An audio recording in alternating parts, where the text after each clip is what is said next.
Shalom, shalom. Kohaloyim, Yahweh Ba'Hashem, Yahweh Shai Ba'Hashem, Rachak Dash, double honors unto my elders and my apostles, a great millstone, which are the men that rule well and the men who taught us his truth.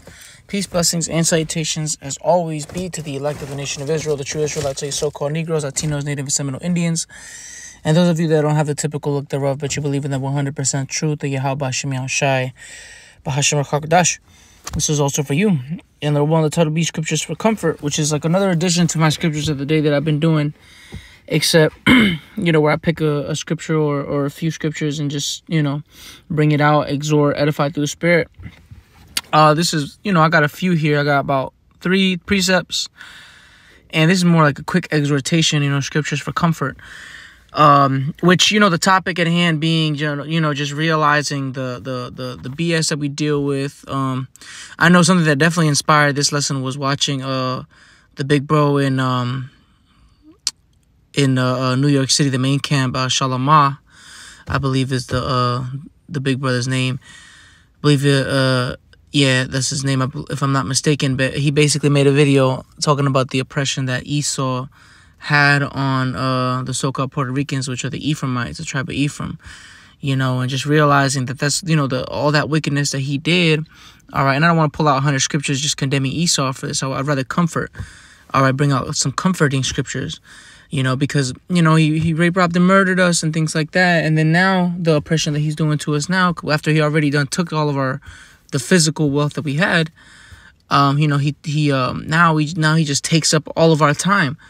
I was just realizing, if I make one mistake and come home too late from work, I'll only have about, 3 hours to myself, which I want to give some of that time to the Lord, obviously. But, sometimes the oppression, all right, the things that happen in our daily life take up all your time sometimes. Sometimes you'll have an emergency and you end up not being able to make time for the Lord for the day. And that's oppression, man. When you have no real freedom, you don't actually have freedom. The fact that you only have 3 to 4 hours to yourself, man, that's madness. It sucks, So, but nonetheless, that's why we have the scriptures to comfort us. What Romans 15:4. Let me actually grab that really quickly, just to start off this lesson. Romans chapter 15, verse 4 says, "For whatsoever things were written aforetime were written for our learning, that we through patience and comfort of the scriptures might have hope." Right. So like I always say when I read that precept, man, we look into the scriptures for learning and for to comfort us. So I'm going to read these scriptures. Ecclesiastes 7:7. "Surely oppression maketh a wise man mad, and a gift destroyeth the heart." Now dealing with that first part, surely oppression maketh a wise man mad.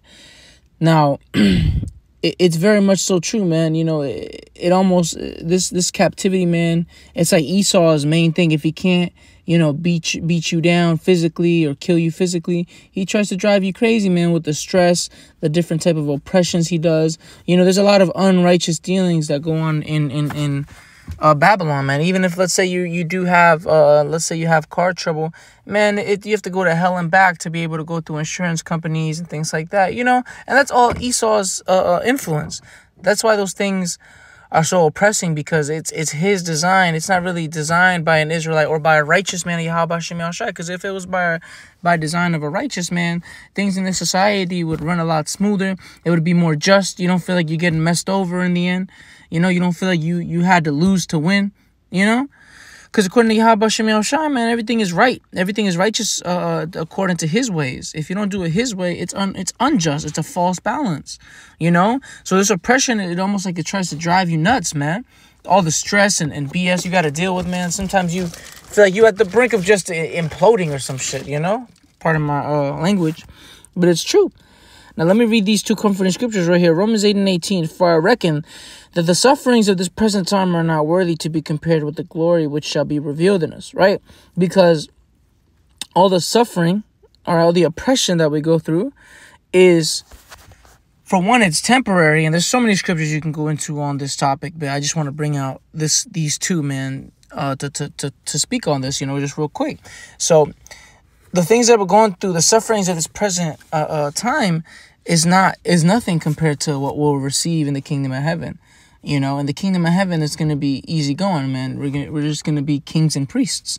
We're going to bring forth the law, statutes, and commandments of Yahweh Shem Yahushai, which we love it, man. We love the fact that one day we'll be able to, really have a real ceremonies. We'll have the actual garments, it won't just be the sackcloth that we have now for the Sabbath services and things like that. It's going to be amazing. We'll have beautiful raiment in the kingdom. All right. We'll have real wealth. We won't have just dollar signs and zeros in the bank account and stupid things like that. Nah, we'll have real wealth.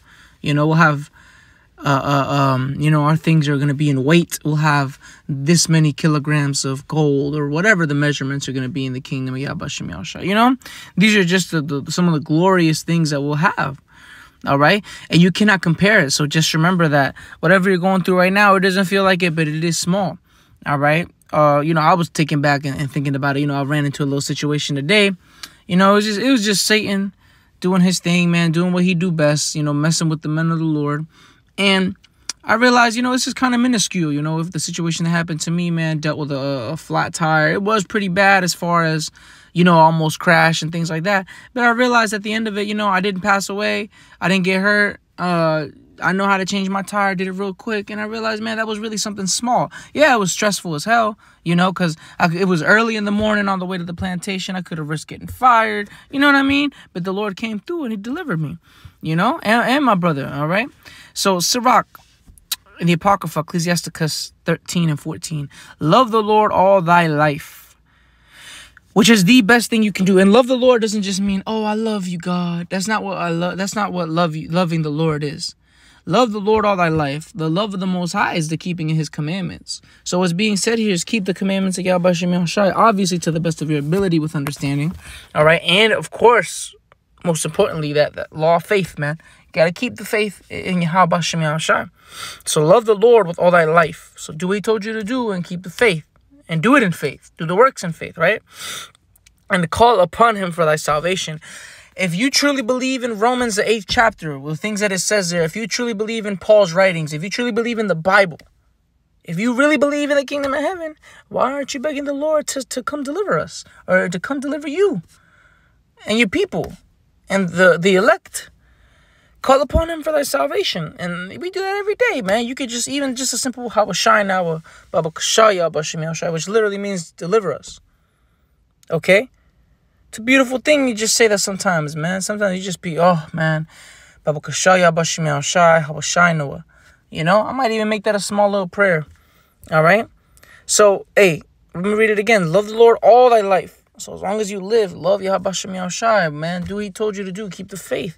And it says, and call upon him for thy salvation. And that's what we're going to do, man. We're going to keep calling upon Yahweh Shem Yahushai until he delivers us. And that's in any situation, not even just deliverance from Babylon, in your everyday life too. Call upon him for thy salvation. This is something you are to do. It's a commandment. All right? We're commanded to keep the faith and do what he told us to do, and to call upon him for our salvation. All right? So, hey, I hope this was exhorting and edifying. I want to give all praises to Yahweh Shem Yahushai B'Hashem Rachak double honors to my elders and apostles, a great millstone which are the men that rule on to tell us his truth, peace, blessings, and salutations as always be to the elect of the nation of Israel. Shalom.